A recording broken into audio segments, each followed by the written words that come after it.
As a viewer, it's tough to pick sort of any number of scenes. I really like the opening sequence from Krypton, obviously, and I love the way that Zach introduced Clark in the story. It was straight to his adulthood and his sense of loneliness. And then, of course, the third act is pretty special. I'm going to start naming every scene in the movie now. I also really enjoyed the moment where Lois finally finds Clark and starts questioning him, and he explains the why he hasn't revealed himself yet.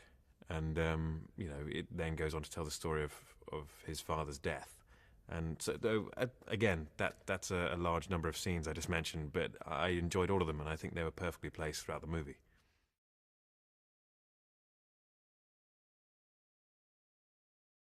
The flying's a lot of fun, and sometimes it's a bit tricky because you're surrounded by a depthless green essentially, and so when you're in a completely green room like that, you lose all perspective.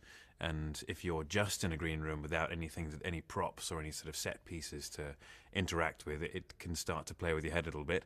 But otherwise, a lot of fun. And Jim Churchman, who was the wire master essentially, um, very, very good at what he did and what he does, and it was very enjoyable to work with him.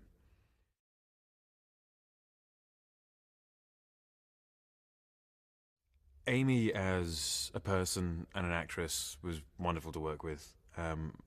Wonderful fun. Takes her work very seriously as well, and as an actress, just very good at what she does. And if you're working with someone who's good, it makes your job even easier because they're embodying a character in front of you, and you're only having to pretend that you're your character as opposed to pretending that they're their character as well. And so working with Amy was a real pleasure, and I'm looking forward to working with her again.